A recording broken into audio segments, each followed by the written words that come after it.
parti pour un nouvel épisode du Chouchoute Cycling Club, épisode 86, avec à ma compagnie, comme d'habitude, mes amis Cactus et 53. Bonsoir messieurs. Bonsoir tout le monde. Bonsoir à tout le monde, bonsoir à tous les deux, bonsoir à Joe, je crois, qui est déjà là sur le live. Euh, les autres qui sont peut-être là aussi ou qui vont nous rejoindre. On attaque tout de suite avec les résultats de la semaine écoulée et on commence par du cyclocross. On était en Espagne du côté de Benidorm sur la Costa Blanca. Fly, tu veux t'y coller ou tu veux que je le fasse? Bon, comme tu veux, si t'as préparé, tu peux le faire, hein. Mais sinon, je le fais. Allez, j'ai préparé. Je vais faire Alors, comme si j'avais préparé. après, voilà, si vous avez suivi la saison, même sans avoir vu la course, vous avez au moins une chance sur deux de trouver la gagnante. Ouais, absolument, parce que ça s'est joué entre Giorgia Pellizzotti et Lise Revol chez les juniors. Donc, ouais. Malheureusement, c'est pas Lise Revol, la championne du monde, qui l'a remporté. C'est Giorgia Pellizzotti qui lui colle quand même 10 secondes sur la fin. Mais ça s'est terminé dans un mouchoir pour les deux jeunes femmes. Et c'est Barbara Bukowska qui est la championne d'Europe qui complète ce podium. Lali Pichon, Zélie Lambert et Lucie Elizalde finissant au pied du podium dans cet ordre. Évidemment, il y a Irene Nieuwenhuis qui est septième, donc je vais quand même le mentionner. Côté, élite et U23, donc évidemment la course se déroulait avec toutes ces jeunes femmes ensemble. On a vu une très très belle course de nos deux Françaises, Amandine Fouquenet et Célia Géry, qui ont tenu la dragée haute à l'ancienne Lucinda Brandt pendant une bonne partie de la course. Céline Del Carmen Alvarado, après un départ un peu manqué, a pu remonter sur les deux Françaises, mais n'a pas réussi à recoller sur Lucinda Brandt. C'est donc Lucinda Brandt qui l'emporte avec un énième podium. Devant Céline Del Carmen Alvarado, Amandine Fouquenet finit troisième avec Célia Géry sur ses basques. Et quand je dis sur ses basques, c'est vraiment joué à très peu de choses sur la ligne, avec un gros retour de Célia dans la dernière ligne droite en léger faux plat, montant. Tu disais Cactus. Sur ces basques, parce qu'on est en Espagne. Voilà. Et Kristina Zemanova complète le top 5. À noter que au classement U23, c'est donc évidemment Célia Géry qui l'emporte devant Fleur Morse et Zoé Bachstedt, si je ne dis pas de bêtises. C'est ça. Voilà pour cette course au soleil de Benidorm. Retour dans le froid, le brouillard, voire peut-être même la neige de Belgique. Belgique ou Pays-Bas la semaine prochaine? Il y a Peut-être les bien deux. les deux. Il y a les deux, mais ça commence en Belgique, je crois.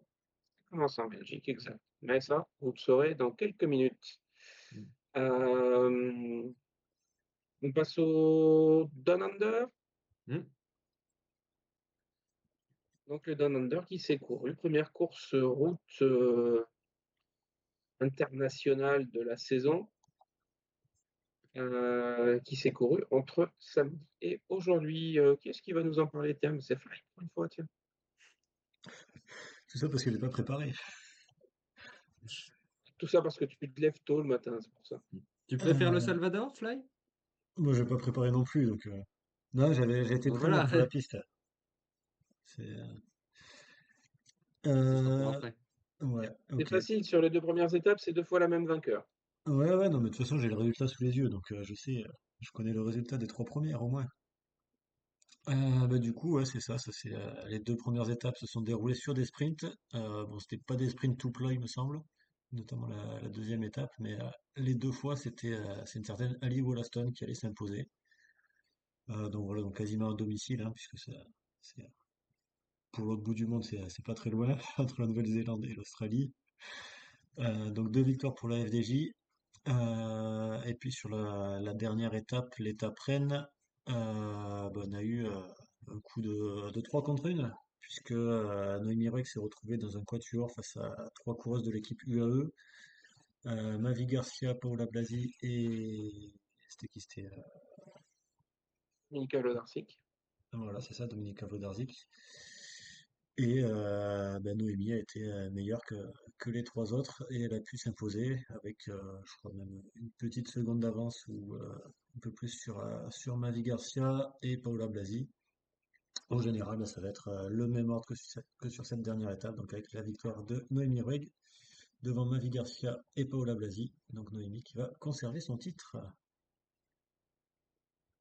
Ouais, je vais regarder rapidement, mais c'est pas impossible que ce soit la première qui garde son titre sur le Down Under.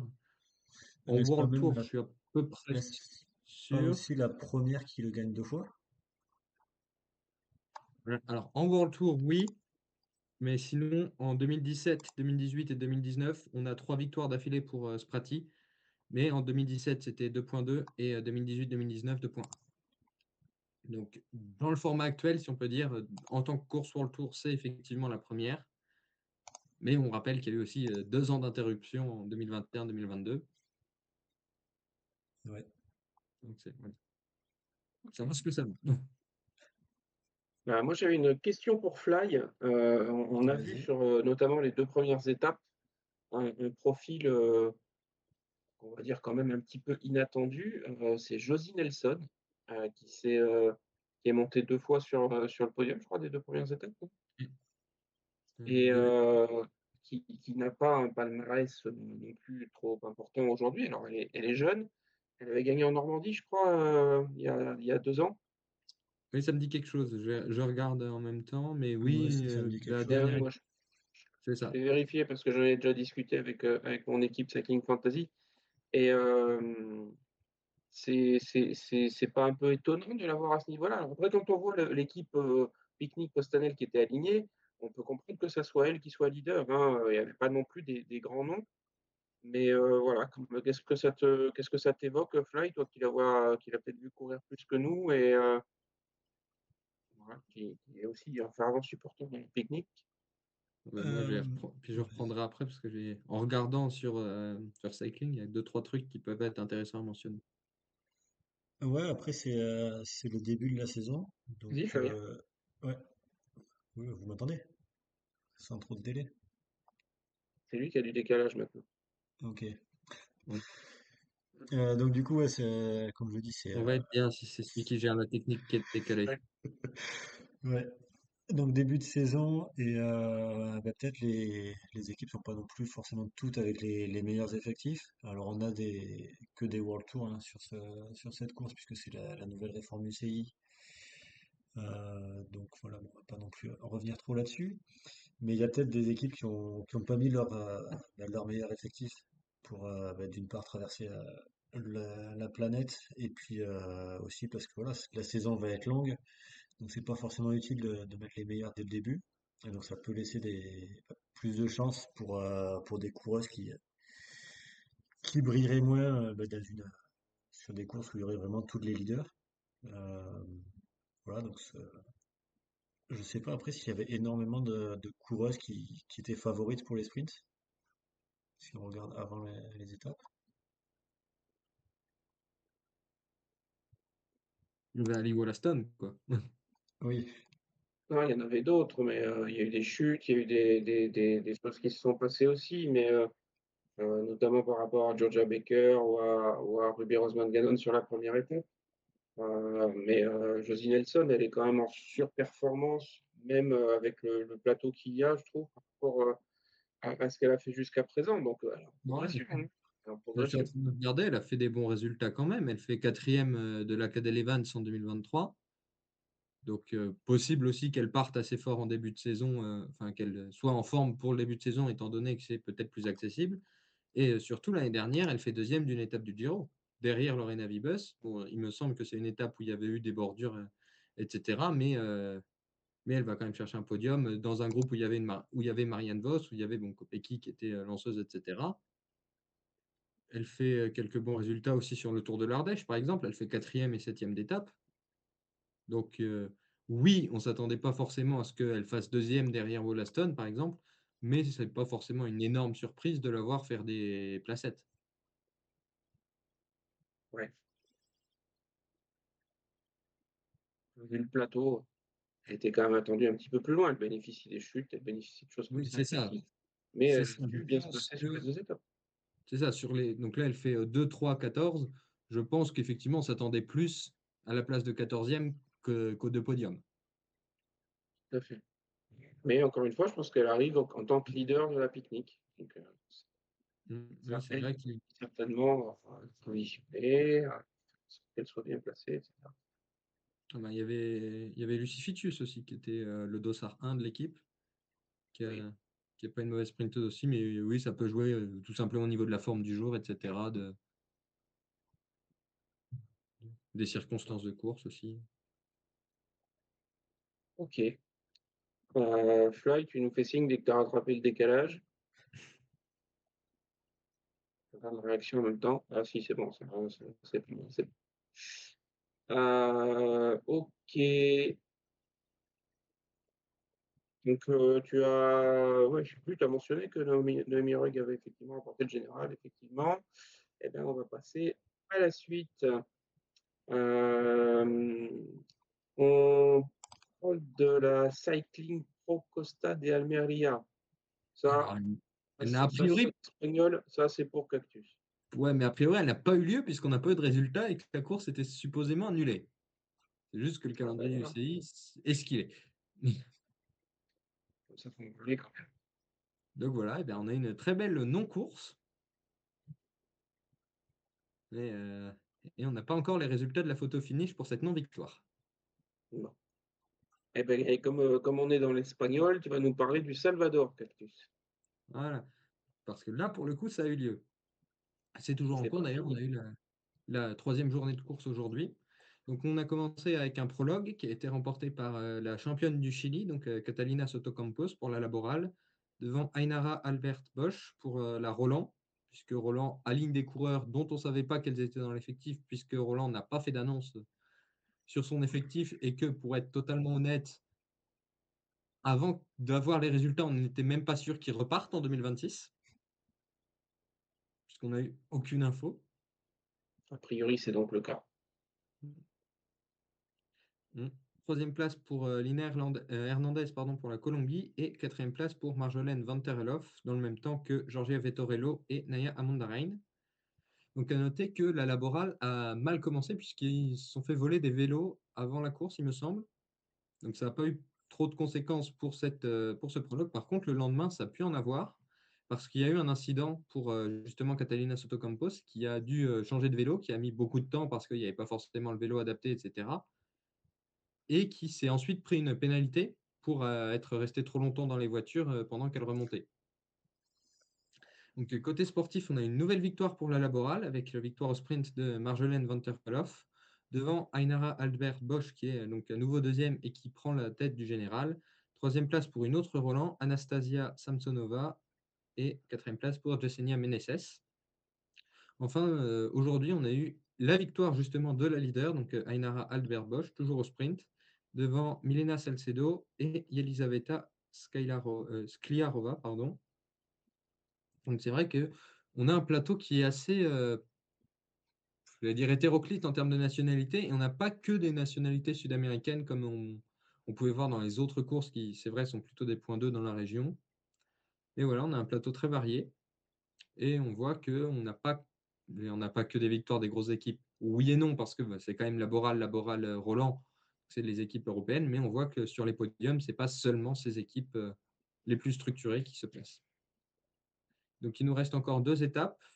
Là, on a eu 3 étapes plates. On va avoir une étape avec une bosse au milieu, enfin une montée au milieu, mais a priori plutôt plate quand même sur le final demain. Et la dernière étape, il y a un final un peu plus montant, mais on devrait. Mais j'arrive pas à bien lire l'échelle, mais je ne saurais pas dire si c'est encore un sprint ou si ça peut être un peu plus punchy. On va vite fixer de toute façon. Très bien, merci Cactus. On revient chez nous, on revient même en France, on quitte la route. On a déjà quitté le cyclocross, ben, il nous reste la piste. Et justement, ce sont les championnats de France sur piste. Fly, est-ce que tu peux nous en toucher 2 mots? Ouais, un petit peu plus que 2 mots. Donc je vous avais dit la semaine dernière que, comme d'habitude sur la piste, il y avait deux types de courses avec les courses endurance et les courses de vitesse. Bon, alors pour bien commencer, je vais commencer par le Madison, donc qui est une course qui se déroule à deux, donc avec un petit relais entre les coureuses qui est faite, donc le relais qui est fait tous les 2 tours en général. Des points tous les 10 tours et puis un sprint final. Et puis on a eu une victoire de deux sœurs, Ilona et Jessica Roy. Enfin, si elles sont sœurs, hein, je n'ai pas la confirmation, mais ça y ressemble. Donc ils se sont imposés devant Coralie Demey et Clémence Ferraud. Et la troisième place revient à Flavie Boulet qui faisait duo avec Océane Gorgon. Voilà pour le Madison. On a eu ensuite une course, alors ensuite c'est pas du tout dans l'ordre, hein, mais on a eu la course scratch, donc qui là ça tourne et puis c'est juste la victoire finale qui compte. Et donc on a eu une sprinteuse qui s'est imposée, donc puisque c'est Coralie Demey qui s'impose devant Océane Georgen et Flavie Boulet. Et il me semble que Coralie Demey va chercher un record du nombre de titres sur piste, avec 14 titres à son compteur. Euh, Il me semble qu'elle est pas seule avec ce nombre-là, mais je n'ai plus la stat en tête. Donc voilà, je vous laisse si vous voulez rechercher, n'hésitez pas à y aller. Et puis elle Et recherche peut-être une équipe aussi. oui, peut-être aussi. Je sais pas si elle, enfin, ouais, si elle veut. Il n'y a pas eu, il y a pas eu d'annonce après son départ de la FDJ Suez, donc Non. pour l'instant, officiellement, elle n'a pas d'équipe. Et elle courait avec les couleurs de Bretagne. Mm. Donc, voilà, puisqu'elle est bretonne évidemment. Et ben après, pour toutes les autres courses, on a eu une victoire de Mélanie Dupin, donc qui allait s'imposer sur la poursuite individuelle, sur la course au point, sur l'élimination et sur l'omnium. Donc voilà, une domination assez claire. Avec après, ben, on retrouve plusieurs fois Ilona Roy sur le podium, Léonie Mailleux, Léane Tabu par exemple. Voilà, vous avez tous les résultats sous les yeux pour ceux qui sont dans le live ou qui regardent en replay sur YouTube. Donc voilà pour les épreuves d'endurance et sur la vitesse, eh bien, on a eu 3 épreuves et 3 victoires pour Mathilde Gros. Donc il va s'imposer sur le kilomètre la vitesse individuelle et Becquerine devant à chaque fois donc Marie-Louisa Drouod et Marie-Divine Kwame donc qui s'échangent entre la deuxième et la troisième place selon les disciplines. Donc voilà, un podium dire non plus pas énormément surprenant sur ces épreuves de vitesse. Et voilà, Mathilde qui va faire un petit triplé. Et il reste des épreuves ou tout est terminé? Non, c'est terminé. C'est terminé.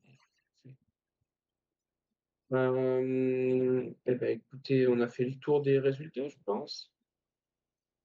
On va pouvoir parler des courses à venir. Donc, Cactus vous a déjà parlé des 2 dernières étapes au Salvador. On va donc rebasculer tout de suite sur du cyclocross, toujours avec toi Fly, puisque on a 2 manches de Coupe du Monde, une en Belgique et une aux Pays-Bas, on en parlait tout à l'heure, qui doivent se dérouler ce week-end Ce prochain. week-end. Exactement. Donc avec une première manche, enfin une première. Pour la Coupe du Monde, c'est pas du tout la première, mais ça sera la 11e. Donc il se déroulera en Belgique du côté de Maasmechelen, donc c'est pas très loin de la frontière néerlandaise, côté En est. Belgique et pas très loin de la frontière néerlandaise. Oui, mais là c'est vraiment tout près, hein, je crois que c'est à moins de 5 km. Donc, donc ça c'est la course en Belgique qui est tout proche de la frontière néerlandaise, et le lendemain il y aura une course aux Pays-Bas qui sera tout proche de la frontière belge, du côté d'Ougerheide, donc ça sera un petit peu de l'autre côté dans l'ouest, en Zélande je crois.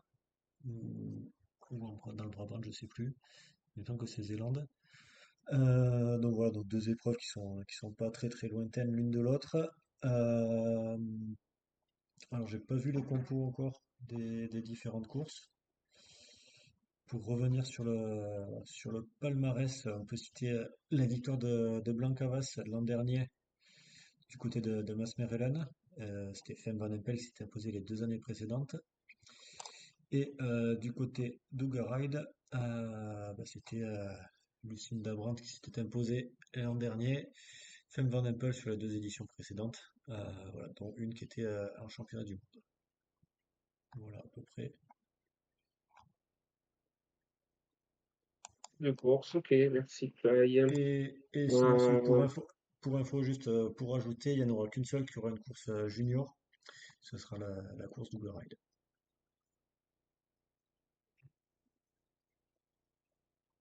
on continue avec de la route. On reste sur la partie Tour Down Under avec une course d'un jour qui est la Women's One Day qui va se dérouler demain.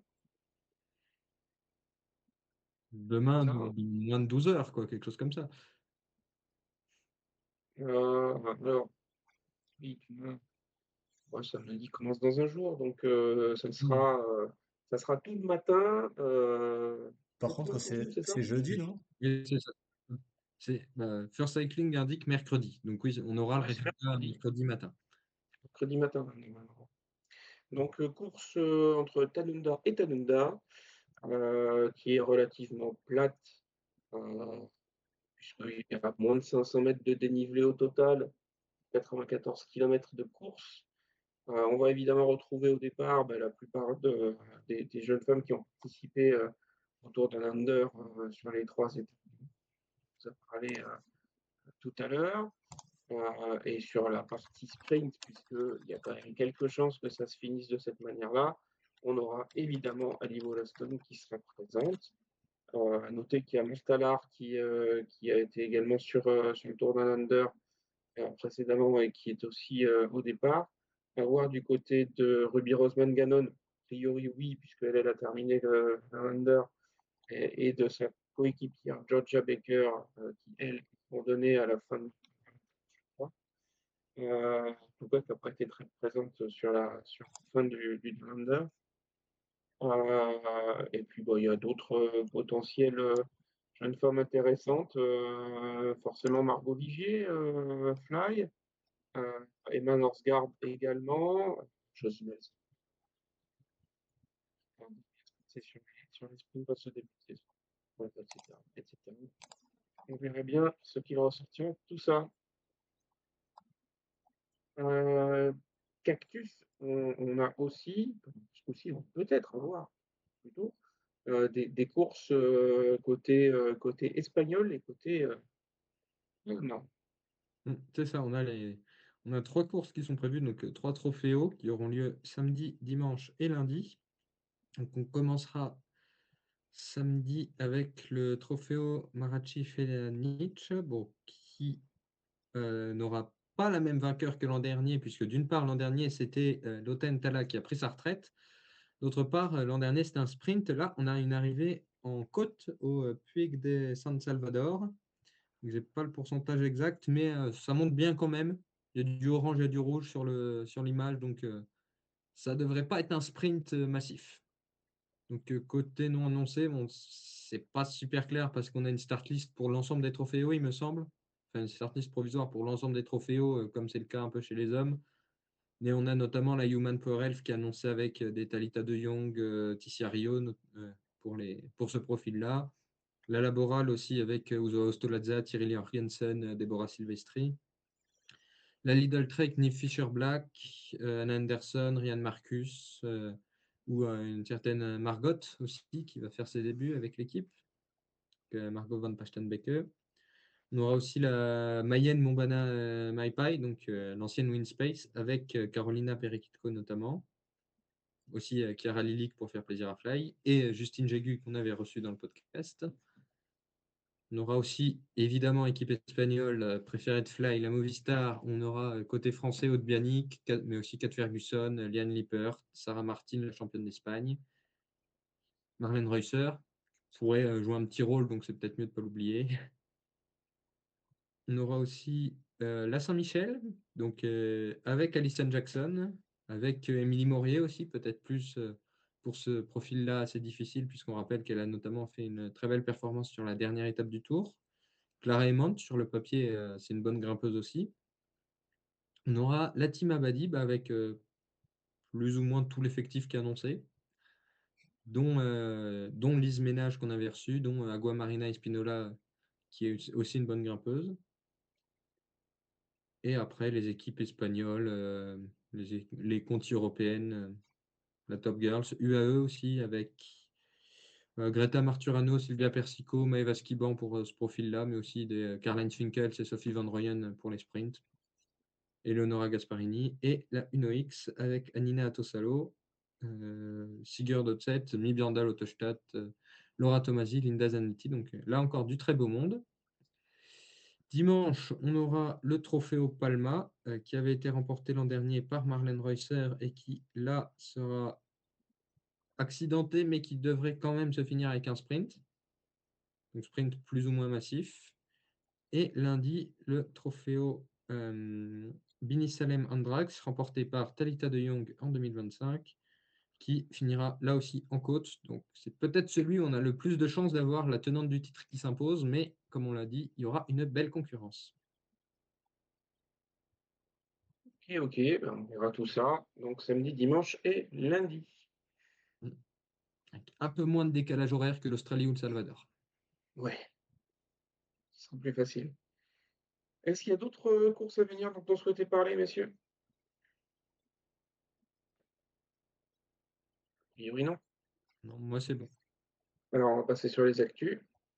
Et la grande actu de la semaine, c'est le grand départ du Tour de France 2027 qui a été annoncé.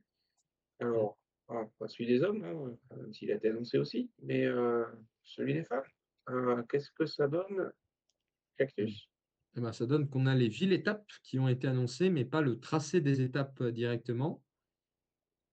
Donc, même s'il ne faut pas forcément comparer avec les hommes, pour les hommes, on a les profils des 3 premières. Là, on a juste, bon, bah, ça commencera à telle ville, ça finira à telle ville. Un peu dommage de ne pas avoir le même niveau d'information. Peut-être que c'est pas finalisé. Ah oui, probablement, oui. Mais on aura donc le grand départ qui sera donné à Leeds le vendredi 30 juillet, avec une étape qui arrivera à Manchester. On repartira de Manchester le lendemain pour arriver à Sheffield. Donc Sheffield, pour ceux qui se rappellent du Tour Homme en 2014, c'était une étape un peu vallonnée qu'avait vu Nibali partir et aller chercher le maillot jaune. Donc ça veut dire je parle de ça pour dire qu'il peut y avoir du relief et donc que ça peut être une étape un peu plus agitée où on peut envisager un sprint la veille. Et Entre Manchester et Sheffield, pour être clair, parce que j'ai déjà fait cette route, il y a une belle saloperie là, ça monte de manière assez forte quand même, et surtout pendant longtemps, et avec des paysages comme seule l'Angleterre sait les faire, à la fois désertiques et montonneux. Donc ouais, il y a des choses à faire de ce côté. voilà. Et la dernière étape de ce grand départ, a priori, on ne sait pas d'où elle partira, mais elle devrait arriver à Londres le 1er août. Ah, c'est pas l'inverse, le départ de Londres et l'arrivée où on sait pas? Bah, sur la carte, en tout cas, c'est Londres est en rouge et on n'a pas Ok, pas de bleu. ok. Donc, d'après les codes couleurs habituels, on Alors aura que le bus n'est pas finalisé. ça, voilà, mais probablement un départ peut-être un peu au sud de Sheffield, j'imagine, mais donc probablement en Angleterre. Oui, ça fait un peu loin pour partir du Pays de Galles ou de l'Écosse. Oui, bah, l'Écosse, ça sonnerait un peu tard, on va dire. Ah, on a Nottingham qui pourrait être une bonne ville de départ. Mm. On verra ça, on verra ça. Mm. Qu'est-ce que ça vous inspire en 2 mots, ce grand départ d'Angleterre, messieurs? Bah, pour l'instant, on n'a pas beaucoup d'infos, hein. Enfin, on a les villes, mais ça fait pas beaucoup de détails sur les profils, on va dire, sur les types de corps, même si voilà, on peut supposer par rapport à ce qu'on connaît déjà, etc. Mais on n'apprend pas tant que ça finalement. Non, alors après, ça fait surtout 3 jours en Angleterre. Non, le micro, c'était bizarre là, mais. Ouais, je sais, je vérifié. Mm. Et voilà, et si ça, je sais plus si ça avait été confirmé, mais ça confirme qu'on aura donc ce départ le vendredi Et on peut imaginer que l'arrivée à Londres permette de rejoindre rapidement la France et donc d'enchaîner directement le lundi avec une étape probablement dans le nord, peut-être avec des pavés, comme ça a pu être le cas, encore une fois, sur le Tour 2014 chez les hommes, par exemple.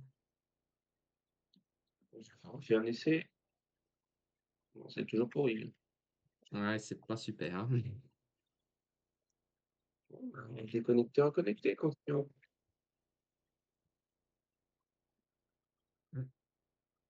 Ouais, du coup, un avis sur ce grand départ partiel? Oula, ça fait bizarre là dans le, dans le live vu qu'il est parti.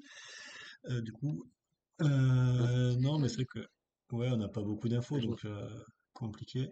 J'entends le même problème de micro que 53, donc c'est peut-être moi qui bug. Ouais, c'est peut-être toi en fait, parce que moi j'avais pas non plus énormément de problèmes avec son micro.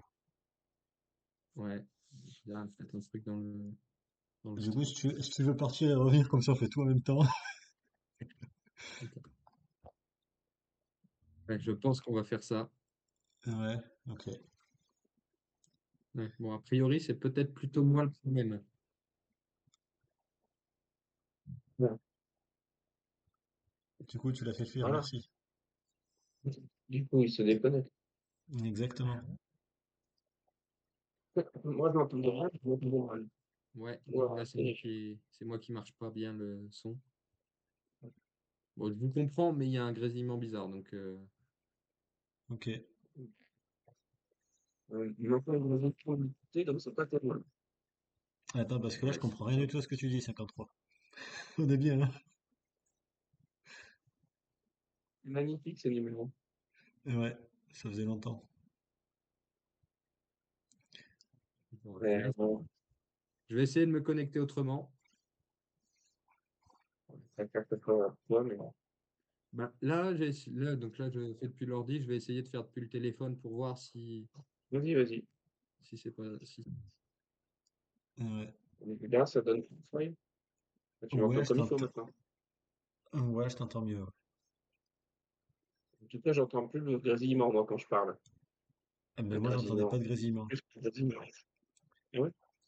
Sauf que là, au niveau du live, l'image est coupée en trois, il n'y en a que deux, du coup, on voit pas tout. Donc ceux qui ont pour habitude aussi de Tu lire nous sur mes entends, lèvres ne peuvent pas tu lire nous sur mes entends lèvres. tous les deux correctement. Hein?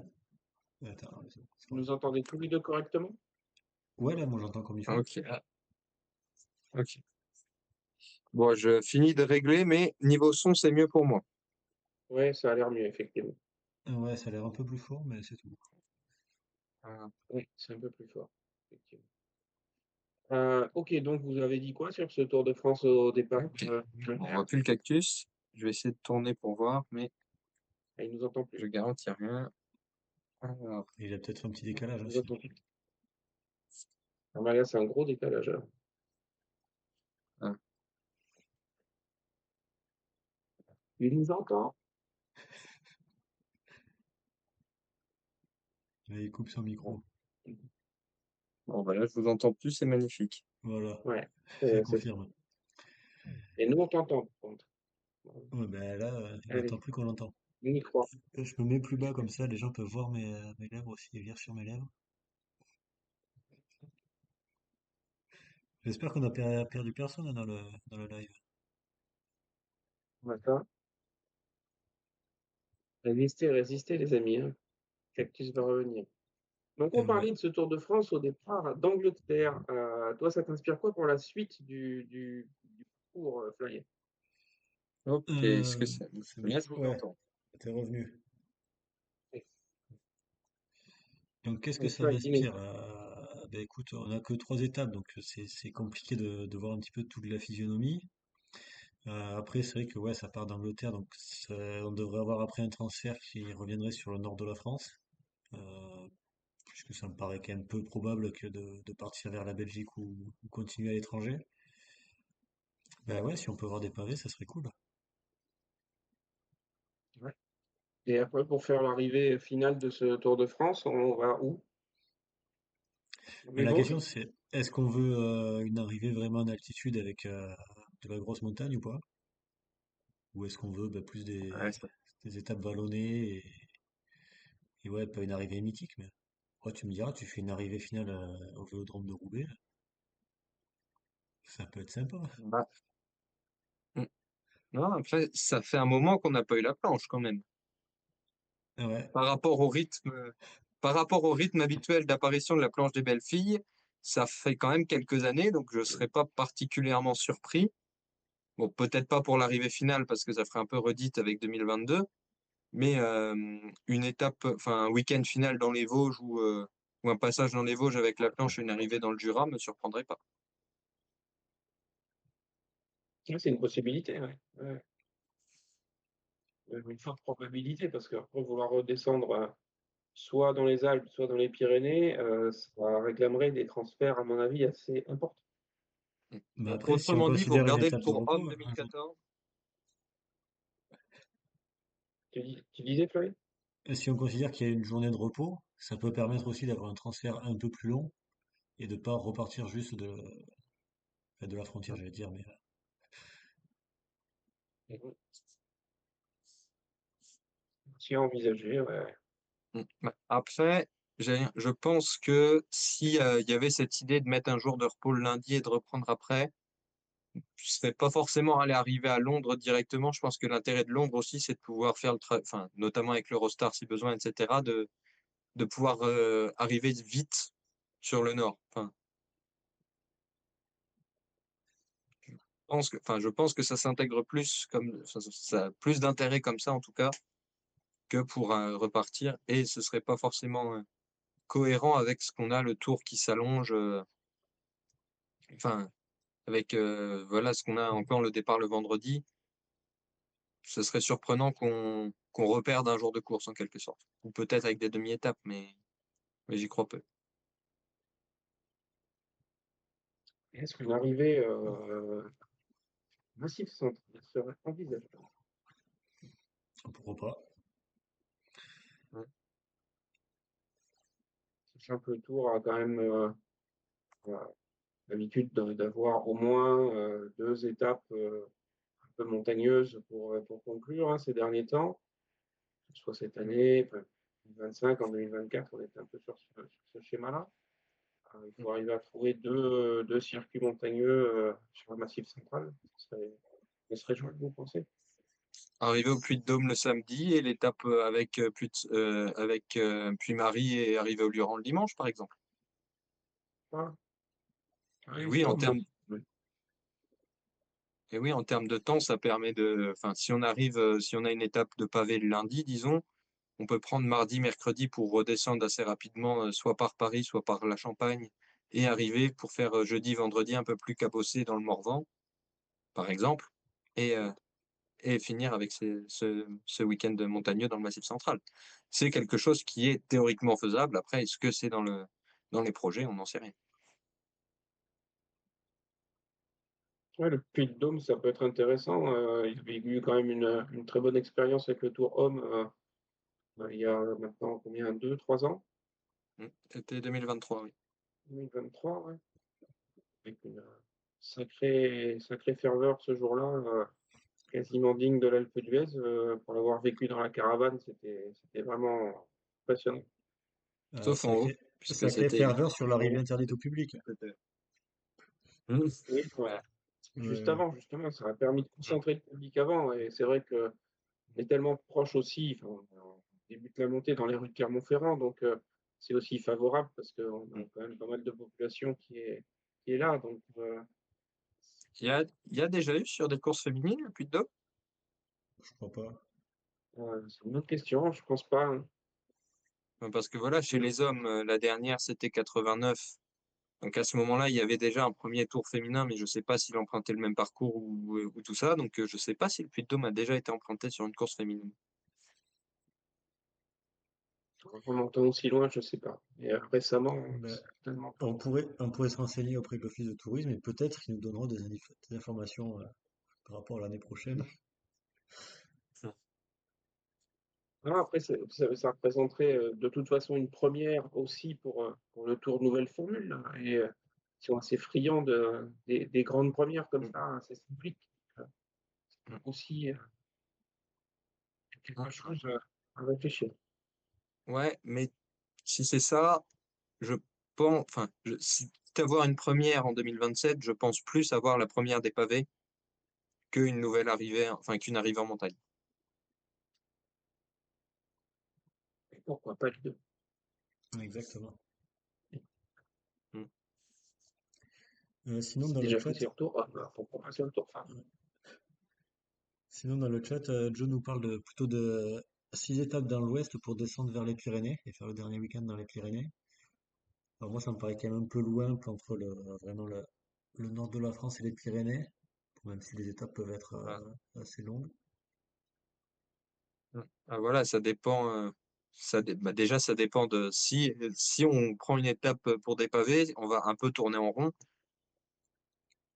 Là où, euh, là où si on décide de pas mettre de pavés, bah, on peut faire déjà une première étape, je sais pas, Calais-Amiens, quelque chose comme ça, qui permet de repartir plus ou moins en région parisienne le mardi.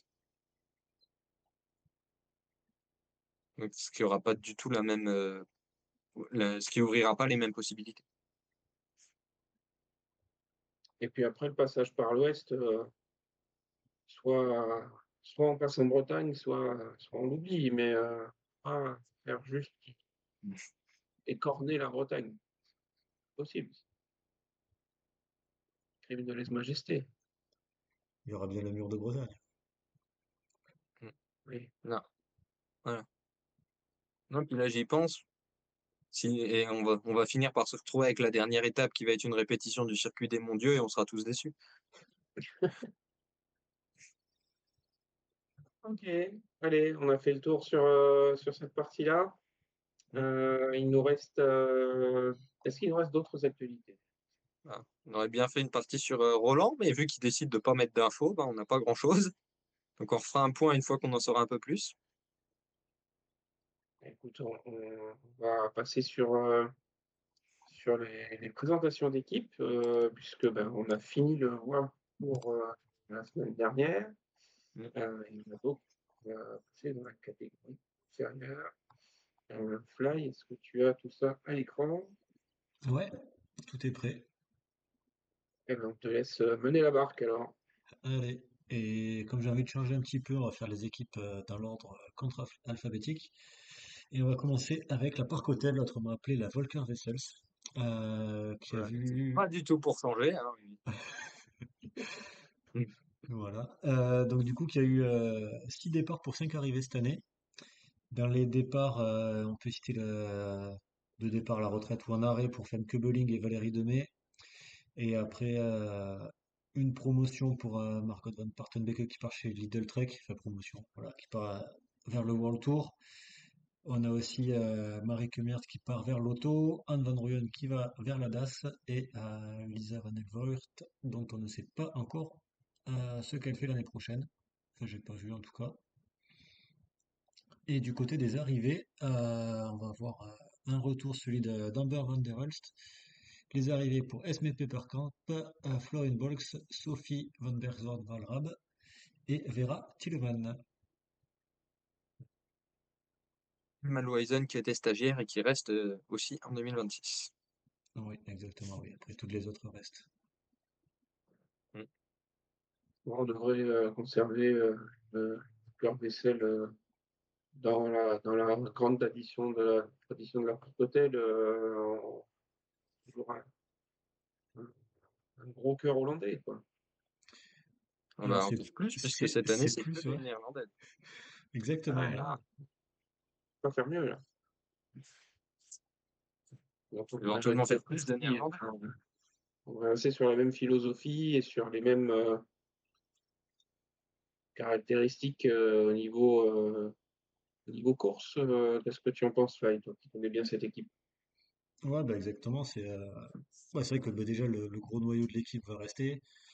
Et on va avoir des arrivées avec bah, des coureuses qui ont un peu. Bah, 2 coureuses qui ont de l'expérience, enfin 3 coureuses même qui ont l'expérience World Tour et qui pourront peut-être avoir plus de cartes à jouer et pouvoir partir bah, souvent dans des échappées ou voilà, pouvoir briller de manière un peu différente de ce qu'elles avaient l'habitude, où elles étaient plus en mode équipière. Et puis après, bah, Florine et Vera qui vont. Vera aussi, qui attaquait pas mal aussi du côté de chez DD Group. Donc voilà, je pense que ouais, elles continueront d'attaquer, peut-être aussi un petit peu sur les sprints avec Florine qui pourra montrer un petit peu sa pointe de vitesse. Mais voilà, grosso modo, dans l'idée, ça restera ça, une équipe qui sera à l'attaque sur toutes les courses en Belgique, aux Pays-Bas ou dans la région, quoi. Hein, puis on a quand même, il va y avoir deux jeunes prometteuses, enfin, plus que prometteuses, même maintenant avec Scarlett Souren et Linn Jansen qui sont toujours là, qui seront encore là en 2027 normalement. Ouais. Donc, on peut imaginer, bah, déjà, il y a une confirmation pour Elin Janssen qu'on a vraiment vu se révéler en 2025 et une reprise, si on peut dire, pour Scarlett Soren qui a peut-être été un poil moins flamboyante en 2025 qu'en 2024. Ouais, qui est un peu plus stagné, mais qui est quand même présente Mm. sur certaines courses. Donc, ok, ok, très bien. Ça arrive. À toi le mot de la fin, on va passer sur l'équipe. Ouais, ben, on va passer à l'équipe suivante, hein. De toute façon, vous savez à quel point j'apprécie la Parc-Hôtel, donc pas besoin d'en faire trop. Ce sera le mot de la fin. Mm. C'est l'équipe. Voilà. Équipe C'est pas ton suivante? genre d'en faire. Non, jamais. Équipe suivante, donc la Saint-Michel Préférence Somme Aubert 93, qui a une équipe qui, elle, va beaucoup changer. Alors l'année dernière, on avait eu deux coureuses qui restaient dans l'effectif. Cette année, on va en avoir quatre. Donc avec Alicia Gonzalez, Clémence Ferraud, Éline Roussel et Émilie Maurier.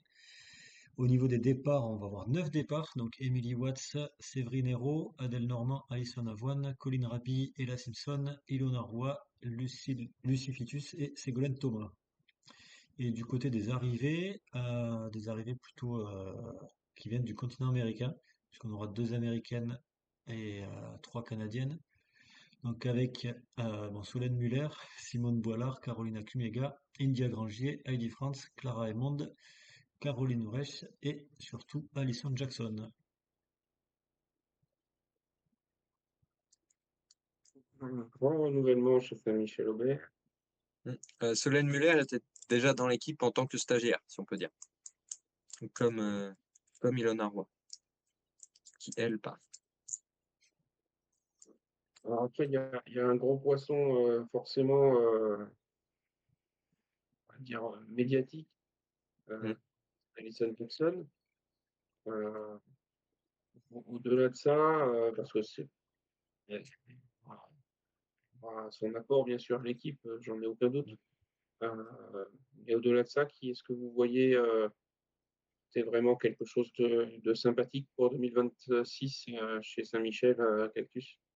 Eh ben, pas mal de coureurs quand même, parce qu'on a, je veux dire, il y a beaucoup de relances, si on peut dire. Enfin, je pense notamment pour les deux autres Canadiennes, donc Simone Boilard qui a fait 2 années un peu plus en retrait chez Uno-X alors qu'elle était partie des Madeleines avec une belle saison, notamment une victoire. Là, Clara Raymond qui a eu des problèmes de santé en 2025, mais qui en 2024 avait gagné une étape et porté le maillot Azzurro sur le Giro avant d'abandonner. Donc voilà, si les deux parviennent à retrouver leur meilleur niveau, voire à progresser encore plus, ça peut faire beaucoup, beaucoup de belles choses. Ouais, j'ai très intéressé de voir ce que va pouvoir donner Nindia Granger, qui elle aussi a fait de très belles choses à la COP. Et de retour en France, c'est aussi très prometteur.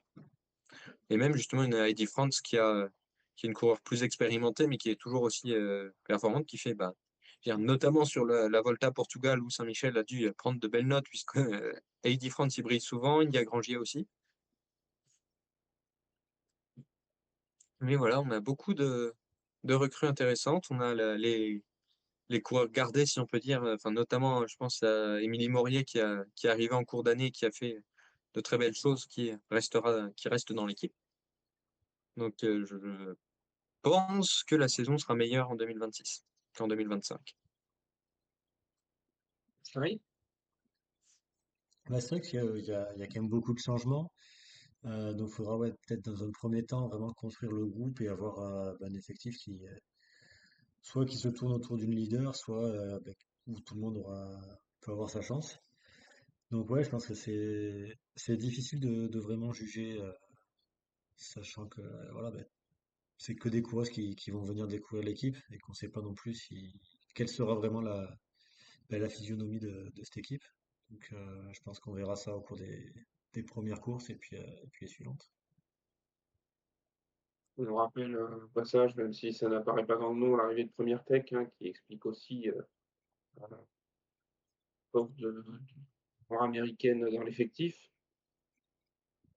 et qui là aussi doit apporter des moyens supplémentaires, que ce soit sur l'effectif ou que ce soit sur la partie matérielle. Donc, est-ce que Mm. ça va donner aussi de ce côté-là?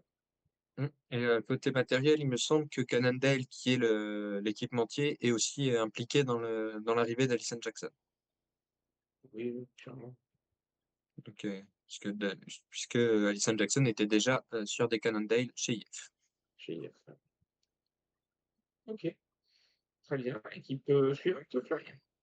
Équipe suivante, ouais. L'équipe Mayan Mombada Maipai, qui elle va avoir un effectif ouais, à peu près à 50-50 puisqu'on va avoir 5 départs pour 5 arrivées. Donc dans les départs, on va avoir la sœur d'Adèle, donc Florence Normand. Alors j'ai noté Auréla Nerlo qui va être suspendue toute la saison prochaine. Les départs de Uniquement, Camille c'est un Fahey, départ. ouais. Marie-Morgane Ledeuf Ouais, et et elle n'est plus Nadia dans Gontova. l'effectif. Ouais. Voilà, donc ça fait 5 départs. Et au niveau des arrivées, donc on va voir Alice Coutinho, Alison Mbrugal, Justine Jégu, Léa Rondel et Nathalie Quinn. Ok, est-ce qu'on a vu le maillot de l'équipe tarte à la rillette et au chocolat? Il me Non, semble pas. non, Oui, je oui. l'ai pas vu et ils ont la présentation d'équipe demain soir. Bah, je pense qu'on devrait la voir demain soir. Exactement, à l'espace Mayenne, je ne sais plus dans quelle ville. C'est pas à Laval? C'est possible. Il y a des fortes des chances. Ok, qu'est-ce que ça vous inspire tout ça, messieurs? Bah, Voilà. c'est, ouais, bah, j'allais dire, forcément, après Saint-Michel, c'est un peu moins flamboyant. Mais si, il y a quand même une Alice Coutinho qui a montré des belles choses sur la fin de saison 2025. Donc, mais il me semble que maintenant, elle a fini ses études, donc elle peut se concentrer à plein temps au vélo. On a, euh, on a forcément le départ de Nadia Gontova qui a confirmé son potentiel en 2025. Donc, ça va forcément être un manque pour l'équipe, mais on devrait pouvoir quand même avoir une équipe intéressante à suivre. Ouais, on a Justine qu'on avait reçue donc dans le podcast. On a hâte de voir chez les pros. Oui, même une Nathalie Quinn, elle avait déjà montré des belles choses dans ses années précédentes chez IF, chez Siniska. Donc, d'ailleurs, c'est un peu comme chez Saint-Michel, effectivement. C'est si l'intégration se passe bien, s'il y a s'il y a un bon esprit au sein de l'équipe, ça peut marcher. Ok. Quelque chose à ajouter, Fly? Non, c'est vrai que c'est fait. Après, c'est ouais, dans les équipes Conti, c'est peut-être pas l'équipe qu'on voit le plus briller. Après, non, je pense que c'est ouais, le recrutement correspond à peu près au niveau de l'équipe, hein, puis on verra, ouais. Peut-être pas pour aller chercher des victoires, mais des beaux top 10 sur certaines courses. Je pense que ça, c'est un petit peu ce que va viser l'équipe. Euh, Il y a, il y a une équipe, l'équipe homme derrière Cactus, il me semble, hein. Alors, donc, en fait, il y a eu un partenariat entre euh, donc les sponsors, l'équipe Winspace et l'équipe amateur de Laval, donc équipe homme, qui mutualisent les moyens et qui ont les mêmes sponsors pour 2026, si j'ai bien compris. Après, voilà. Théoriquement, l'équipe féminine est meilleure, si on peut dire. Enfin, elle a plus d'opportunités, elle a un plus haut niveau, etc., que l'équipe masculine. Mais je ne sais pas exactement les conditions et j'imagine qu'on aura un peu plus d'informations justement à l'occasion de la présentation. Ok. Je cherchais en fait, il y a des comptes qui ont été créés ou qui ont été repris de la Winspace. Je n'ai pas l'impression de voir beaucoup de com en fait de la part de l'équipe pour l'instant. Non, je pense que c'est l'équipe qui a pas fait beaucoup de com plus que des nouveaux comptes, et cetera. Parce que a priori, le compte Winspace est devenu le compte Mayenne, et cetera, mais il y a pas eu de nouveau compte ou de venez nous suivre avec sur notre nouveau compte, et cetera. Je pense qu'ils étaient plutôt plus discrets qu'autre chose. Ok, ok. Eh ben, on va attendre la présentation et on verra un beau maillot et on aura sûrement beaucoup plus d'infos et forcément un petit peu de communication. On passe à l'équipe suivante, frère. Allez, et je vais pas faire dans l'ordre, puisqu'on va passer à l'équipe Lotto Intermarché. Donc une équipe qui perd quand même pas mal de coureuses, donc 8 coureuses qui sont sur le départ contre 6 arrivées. Au niveau des départs, on va voir Julie Nicolais, Lucie Bénézé, Audrey de Kersmaker, Esme Gilkens, Julie Hendricks, Chloé Saugrin, Maureen Arens et Mieke Dox.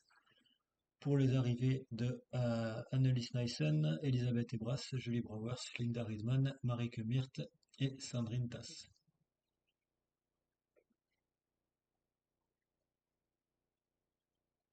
Ok. Euh, Moi, ce que ça m'inspire, honnêtement, cette équipe, c'est que dans la fusion Lotto Intermarché des hommes, il y a déjà eu un petit peu de dégâts quand même au passage aussi. Ça s'est pas fait facilement, un petit peu dans la douleur. On s'est dit, ah, il y a quand même une équipe féminine, il faut qu'on arrive à conserver quelque chose. Mais j'ai pas l'impression qu'il y ait une grande ambition mise sur cette équipe. Je pensais Ouais. Effectivement, on a l'impression que, bon, si on passe en pro team, il y a moyen d'avoir une place sur le tour sans trop se fouler, entre guillemets, une place garantie sur le tour ou presque. Avec l'apport d'Intermarché, de plus de sponsors, etc., j'imagine que ça doit pouvoir couvrir les évolutions au niveau des salaires, on a dit. Enfin, qui sont pas les mêmes, notamment les salaires minimums qui sont pas les mêmes. Comme disait Fly, on a aussi une baisse du nombre de coureurs qui a pu jouer sur ce point de vue purement financier aussi. ouais, Mais oui, ça fait un peu. Bah, autant il y a des équipes comme Saint-Michel, même comme la Volker Wessels, qui sont vraiment des équipes intermédiaires entre des Conti et des World Tour. Autant là, on a l'impression que c'est une Conti qui s'est un peu perdue, quoi. Enfin, qui a vu presque qui a vu de la lumière et qui a saisi l'opportunité. Mais je serais vraiment pas surpris, d'une part, que l'auto soit la dernière des pro teams au classement UCI en 2026, et d'autre part, qu'elle soit derrière plusieurs Conti en 2026 au classement UCI. ouais, Ouais, bah, c'est vrai que ça fait quelques années aussi, oui, Lotto, c'est une des équipes, on va dire plutôt historiques du cyclisme féminin, mais qui n'a jamais vraiment poussé son équipe pour aller recruter les meilleures coureuses. Et ouais, on va pas dire qu'ils sont là pour faire de la figuration, mais c'est vrai que s'ils se donnaient vraiment les moyens d'être une bonne équipe, bah, ils pourraient le faire. Enfin, surtout, voilà, c'est une équipe belge, donc du côté des talents belges ou néerlandais, il y en a. Mais voilà, l'équipe ne va pas essayer de les chercher. Et ouais, c'est dommage parce qu'ils pourraient faire mieux en recrutant mieux et voilà, plus d'ambition. Euh, donc ouais, on verra ce que ça donne. C'est vrai que l'année dernière, il n'y avait pas eu non plus énormément de bons résultats. L'année d'avant, il y avait Taïta Doyon qui permettait de vraiment d'assurer voilà, les bons résultats pour l'équipe. Bon voilà, il garde quand même néanmoins quelques coureuses qui avaient des bons résultats. Mais voilà, c'est pas. Ouais. Ils vont pas chercher le top du top. c'est pas arrivé. Il y a quelque chose qui est parfois critiqué aux équipes, notamment aux équipes françaises chez les hommes, qui est que ils cherchent pas forcément à aller beaucoup plus loin que ce qu'ils font déjà et qui marche à peu près. Là, j'ai vraiment l'impression que c'est ça. Il y a une équipe, elle tient. Bon, ben, on laisse comme ça et puis voilà. Ouais. Effectivement, il y a pas on n'a pas l'impression qu'il y ait une vraie ambition de, de passer de passer une vitesse supérieure. Au moins pour cette année. Après, peut-être que dans un cadre un peu plus simple, avec pas d'histoire de fusion, de choses comme ça. Donc peut-être que pour 2027, on aura un vrai renforcement plus marqué, mais pour l'instant, en tout cas, c'est pas l'image qu'on a de l'équipe. Ouais, oui, puis on a l'impression que dans la fusion, ça s'est quand même plus concentré sur l'équipe pomme. Mm. Et puis on s'est dit, bon, bah oui, tiens, mince, il y a aussi une équipe femme, donc on fasse deux, trois trucs quand même, parce qu'il y en a qui s'en vont, donc on Mm. recrute. Mais ça a plus été fait par obligation que par ambition, c'est certain. Mm. Ok, eh ben, on passe à l'équipe suivante.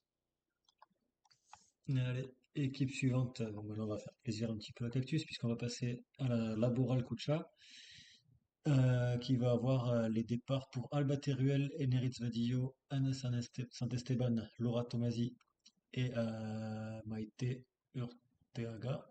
Là, ma prononciation du basque doit être parfaite. Et au niveau des arrivées, on va voir l'arrivée de Paula Patigno, Sarah Fiorin, Tyrell Jorgensen et une certaine Mayo Vanterlof.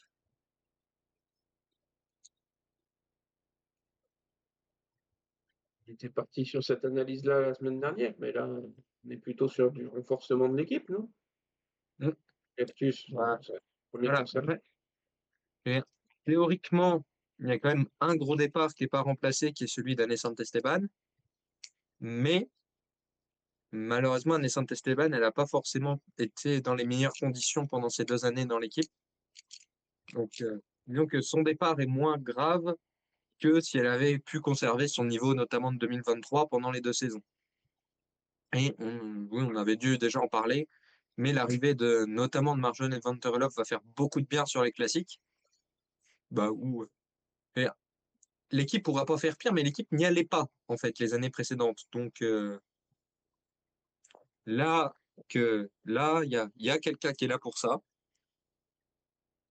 C'est dans les interviews qui ont été diffusées des nouvelles coureurs, c'est vraiment l'objectif principal de Majo, c'est les classiques.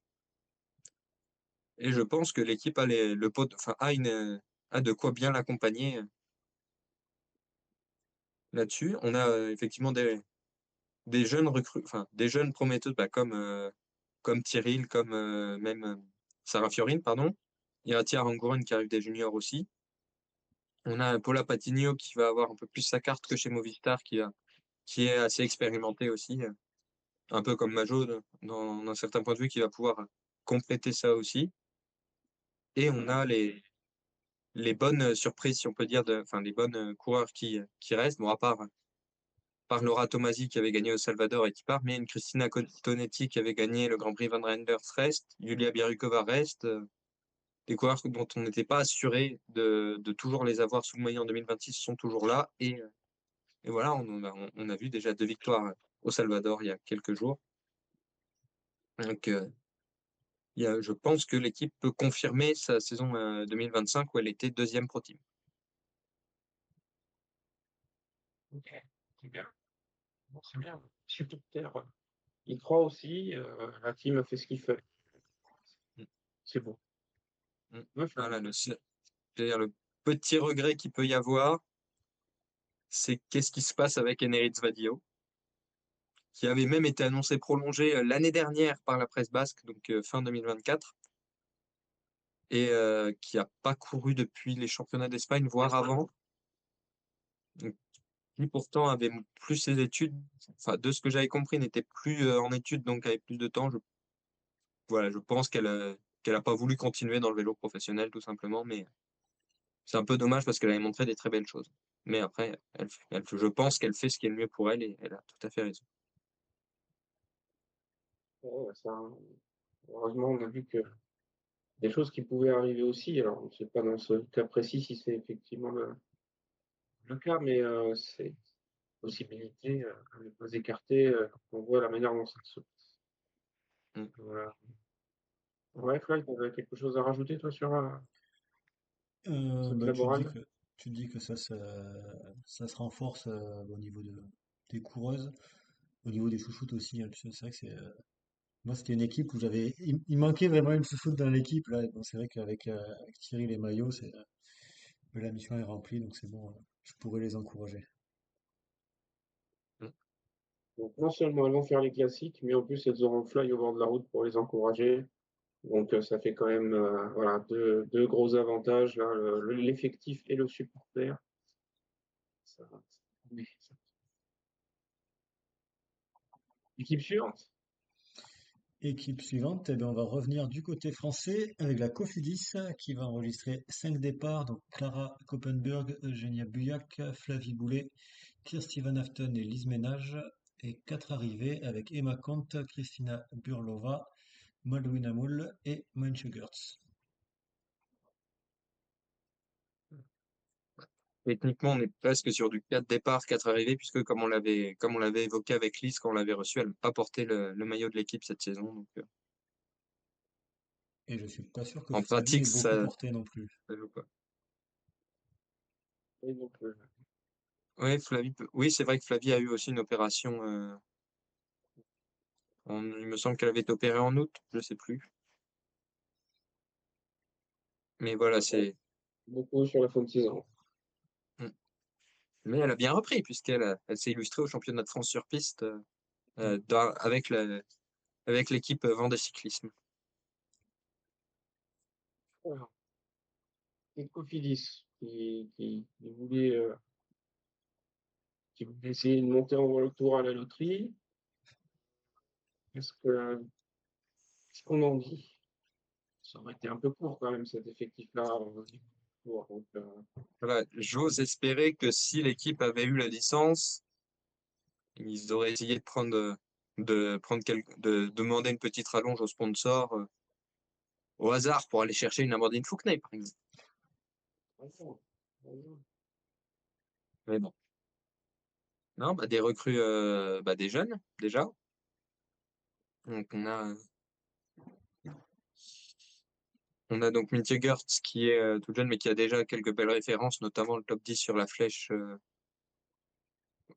wallonne, pardon. On a Malouine Amoul que je suis très très content de voir arriver parce que elle a montré de très belles choses sur le circuit d'Europe de l'Est et je pense qu'elle va pouvoir confirmer avec la Cofidis.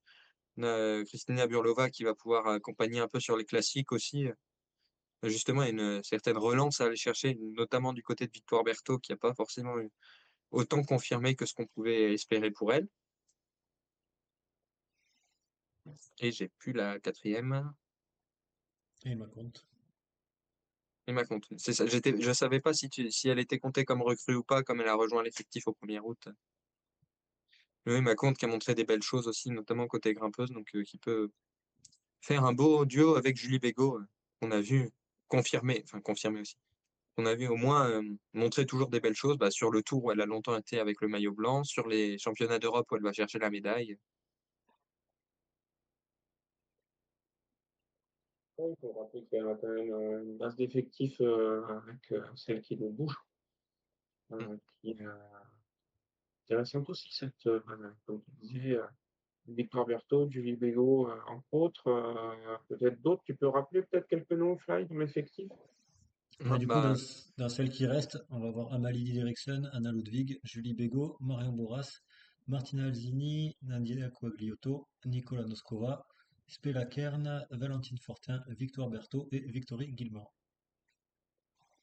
ah, je veux dire, voilà, il y a quelques coureurs j'allais dire qu'on n'a pas vu en 2025, hein, malheureusement. Enfin, j'allais dire des Nicolas Noskova, des Victory Gilman, on n'a quasiment pas parlé dans le podcast. Mais voilà, on a quand même, on a une Martina Alzini qui a gagné une course en Belgique, on a Valentine Fortin qui a continué de montrer des belles choses sur les sprints, Amalie Dideriksen qui a gagné au Portugal aussi, donc il y a du beau, voilà, il y a du beau monde, il y a du talent. Maintenant, il faut réussir à bien concilier tout ça pour, euh, pour s'imposer, voilà, comme la 15e World Tour que l'équipe voulait être finalement. Ouais, du boulot quand même. Mais Effectivement, voilà, pour le moment, je trouve que ce qui a été montré en 2025, je sais pas à quel point les changements au sein du groupe Cofidis plus généralement avec le départ de Cédric Vasseur, l'arrivée de Raphaël Jeune, etc. auront un impact sur l'équipe. Il me semble que Cédric Vasseur était un peu plus impliqué en 2025 qu'en 2024 du côté de l'équipe féminine. mais je connais pas vraiment en profondeur, donc je sais pas quelles conséquences ça pourra avoir, mais on peut imaginer que ça puisse jouer aussi. Les conséquences sur le résultat ont été très visibles, surtout en 2025 par rapport à 2024, je crois. Mm. On verra si Raphaël Jones, je rappelle qu'il y a aussi une équipe féminine chez Cofidis. Ouais, les- Application. et on se rappelle des premiers jours après ça où il y avait quelques signes un peu, je vais pas dire alarmants, mais il devait y avoir quelques erreurs sur les prénoms, un effectif pas complet, des choses comme ça qui donnaient pas confiance, on va dire. Mais on ne demande qu'à être surpris et dans le bon sens, s'il vous plaît. Donc, Omar n'avait pas encore pris la main sur ses comptes réseaux sociaux. Mm. Ok. Ouais, tu veux dire un petit mot là-dessus aussi? Non, je pense qu'on a fait le tour un petit peu sur l'équipe. C'est la suivante. Et allez, ben, il va rester une seule pro team qui va être ma petite entreprise. Donc il n'enregistre aucun départ puisque l'équipe est nouvelle. Et donc il va avoir 10 arrivées avec Alison Avoine, Clémence Latimier, Célia Lemuel, Ilona Roy, Laura Asensio, Léa Stern, Margot Marasco, Morgane Coston, Noémie Abgral et Océane Mahé.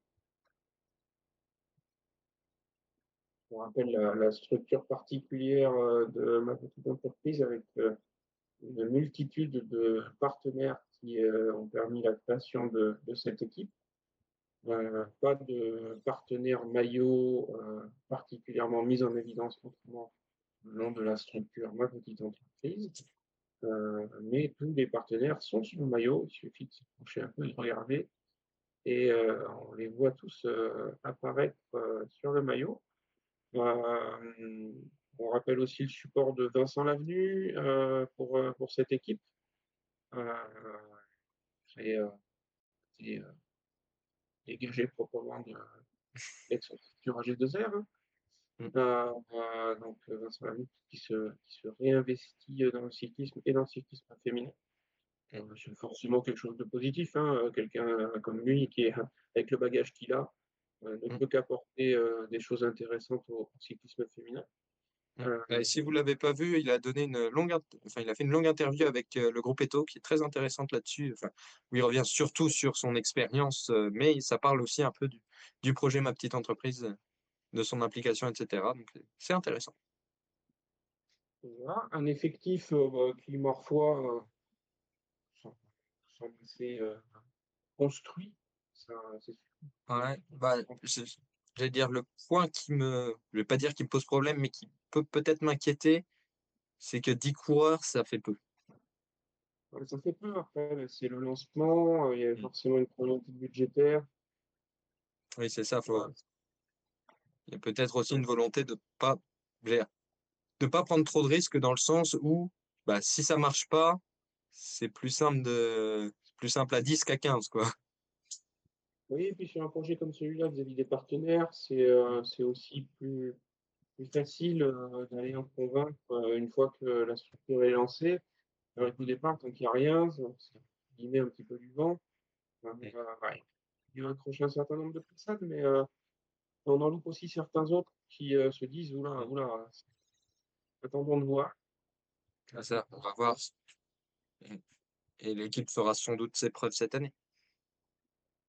Ouais, en tout Elle cas, fera c'est ses forcément preuves. l'objectif. Oui, Comme nous le rappelle Joe, ils ont déjà brillé avec Ilona sur le championnat de France. Piste. tout à fait. Ils ne se sont pas privés, eux, de communiquer largement sur les réseaux pour tout ça. Donc, ils ont bien raison. Donc, souhaitons leur le meilleur. A priori, si je ne dis pas de bêtises là aussi, on devrait avoir une présentation d'équipe ce vendredi avec un cactus dans la salle. C'est ça. Donc, j'ai demandé, bon, je sais, à la personne qui gère le compte Instagram, en tout cas, qui m'a dit que tant que moi j'assumais, je pouvais venir en cactus. Donc, si vous êtes à la présentation de l'équipe vendredi soir, eh ben, vous devrez voir vous devriez voir quelqu'un dans un costume vert qui est censé être un cactus. Ce sera plus facile à reconnaître comme ça. Donc, ça sera au deux, mais, cactus peut-être. Euh, présentation qui aura lieu évidemment à Chambéry, hein, j'ai oublié de le Mmh. préciser. Quelque chose à dire sur cet effectif, Cactus, justement, qui sera présenté? Non, bah, et moi, c'est pas mal de coureurs que j'aime beaucoup. J'avais vu quelqu'un qui mettait sur le topic transfert féminin du groupe Eto que globalement, c'était le recyclage Arkea. Et c'est vrai qu'entre celles qui arrivent directement, donc Océane, Clémence, il y en a une autre, Laura évidemment, Morgane Coston qui était passée par l'équipe, etc. C'est vrai il y a un certain goût d'Arkea. Ah, on a aussi un ancrage assez local avec bon, Léa Stern qui est suisse mais qui est pas très loin de Chambéry du coup. On a Margot Marasco pareil qui est du Rhône-Alpes, bah, Clémence Latimi elle a aussi. Donc Laura, même Laura d'ailleurs. Et ça, on a des belles recrues. Oui, c'est un effectif qui peut faire de beaux résultats sur les courses françaises. Et j'ai hâte de voir ça. Est-ce que toi, tu vas avoir l'opportunité de Mais après, ouais, comme on le voit, bah, c'est une équipe qui a eu un recrutement français. C'est aussi ouais, un des objectifs, enfin, ouais, c'était un des objectifs de l'équipe, puisque ben, voilà, ils sont sponsorisés par plein de petites entreprises. Et il me semble qu'il n'y a que des entreprises françaises. Donc eux, ils sont basés aussi en Rhône-Alpes, donc avec voilà, plus d'entreprises du Rhône-Alpes qui vont sponsoriser. Donc voilà, donc c'était aussi une volonté de l'équipe d'avoir vraiment un recrutement local. Et avec bon, Léa Stern qui est suisse, mais qui, est, qui est pas trop loin de la France, je crois. Enfin, en tout cas, elle parle français, donc c'est qu'elle est de la Suisse quasiment française. Euh, donc ouais, après, c'est vrai qu'avec l'arrêt d'Arkea et voilà, l'arrêt aussi de Ceratizit, voilà, l'équipe a pu en profiter et puis recruter vraiment les Françaises qui se retrouvaient un petit peu sans contrat. Pareil, depuis Saint-Michel, il y en a plusieurs qui sont partis. Donc ouais, c'est vrai que ça permet de recruter je dirais les meilleures Françaises à ce niveau-là. Donc ouais, c'est un bon recrutement. Après voilà, bon, il y a eu déjà un stage de cohésion, donc l'équipe a pu un petit peu commencer à se construire, mais voilà, faut laisser un petit peu aussi le temps à l'équipe de vraiment prendre. Et puis voilà, il n'y a pas que les coureuses, il y a aussi tout le staff autour qui doit vraiment commencer à apprendre à se connaître et à voilà, former vraiment l'équipe. Donc on verra peut-être pas sur les premières courses, mais je pense au fil de la saison, on verra voilà, que l'équipe prend bien et puis on espère quelques bons résultats. Une petite victoire de Laura sur les boucles de Dromardèche et on sera content. pourquoi pas, on verra. Euh, Moi, je reviens juste sur ce que vous disiez, là. Ça me semble important quand même. Euh, donc, c'est une équipe qui est bâtie en partie sur l'effondrement d'Arkea. Euh, c- Cette équipe, elle avait déjà l'ambition d'exister avant qu'Arkea disparaisse. Alors, qu'est-ce qu'elle aurait été s'il n'y avait pas eu cette arrêt d'Arkea? Je Que, sais plus. oui, la possibilité de créer l'équipe. Alors, je pense que le projet aurait été créé. Je sais plus si c'était déjà prévu que ce soit une pro team ou pas. Enfin, comme l'échelon pro team est arrivé plus ou moins en même temps que le projet, voilà. Mais forcément, l'arrivée d'Arkea libère une place entre guillemets. Que je pense que même avec Arkea, l'équipe aurait pu être invitée sur le tour, mais l'effectif aurait sans doute été un peu moins brillant. Ouais, il y aurait peut-être pas eu le même effectif. Après, je pense que ils auraient quand même réussi à créer un bel effectif. Et ouais, je sais, il y avait une interview aussi du DS, il me semble, par Laura Tagaz, qui a retrouvé sur YouTube aussi, où voilà, il disait quand même qu'il y avait ben, beaucoup de filles qui étaient intéressées, qui avaient candidaté pour l'équipe, sans avoir vraiment la confirmation que l'équipe serait en pro team ou autre, mais voilà, mais qui étaient intéressées par le projet. Donc je pense qu'ils auraient trouvé un effectif. Après, oui, il y aurait eu la concurrence d'Arkea, donc peut-être pas le même que celui-là, mais il y aurait quand même eu un bel effectif. Tu vois, peut-être qu'Arkea va vouloir devenir un des nombreux sponsors.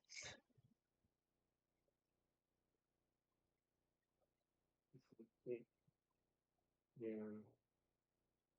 c'est aussi un des paradoxes de cette arrêt d'Arkea, c'est que les sponsors qui voulaient a priori continuer, finalement ne continuent pas. Mm. Ok. Bon, on a fait le tour. Mm. Pour les Des choses à prochaines. rajouter sur ces équipes de votre côté, des choses qu'on a oublié de dire Ah bah, on verra si j'ai plus d'infos à vous donner lundi après la présentation. dès samedi matin. Oui, mais on fait pas le podcast le samedi matin normalement. C'est vrai, ça. On N'hésite aura pas à les quelques infos partager sur les pas loin. risques. C'est pareil. Mm.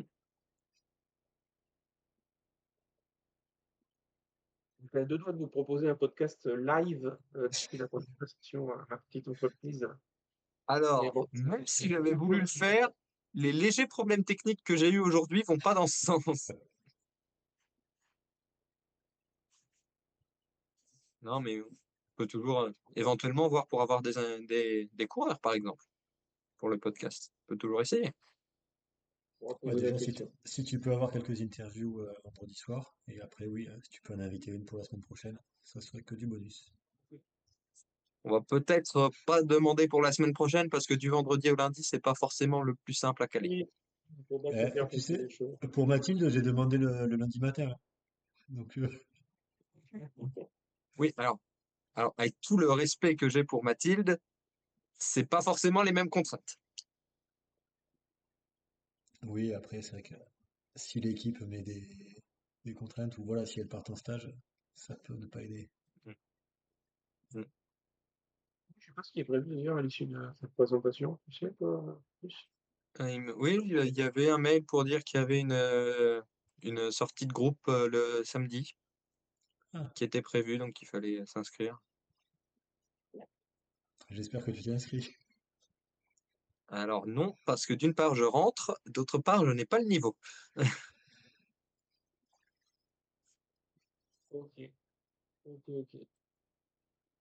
Bon, bah, écoutez, comment va-t-il? 26. C'était tard pour une quiz, hein. Voilà. Ça dépend du quiz. Ouais, non, celui que j'ai, il est pas forcément super rapide, donc autant le garder pour un autre jour. Bah, vous pouvez déjà retenir les noms qu'on a cités pour le Salvador parce qu'il y en a qui ont remporté leur première victoire pro. Elle prévient au fur et à mesure qu'on les note, comme ça, pour réviser, ce sera plus simple. Bah, en tout cas pour le Salvador, c'est le cas de Catalina Sotocampos et de, pas noter son nom, celle qui a gagné aujourd'hui, Irina, je sais plus son prénom, c'est Ah ouais, non, mais vraiment irrespectueux de ma part, je suis désolé. si déjà 2 heures après on s'en souvient plus, tu veux que nous, dans 6 mois, on s'en souvienne? Ah, Aina Bosch. voilà. Mais retenez Ok. Catalina Sotocampos, ce sera plus facile. Ouais, voilà. Celle-là, on s'en souviendra plus facilement. Allez, ben, on va conclure ce 86e épisode du Chouchou de Cycling Club. On vous remercie de nous avoir suivis. On vous remercie de nous regarder en replay sur les plateformes habituelles. Et on vous dit à la semaine prochaine pour le numéro 87. Messieurs, bonne soirée à vous. Bonne soirée, Bonne salut! soirée. Ciao. Ciao.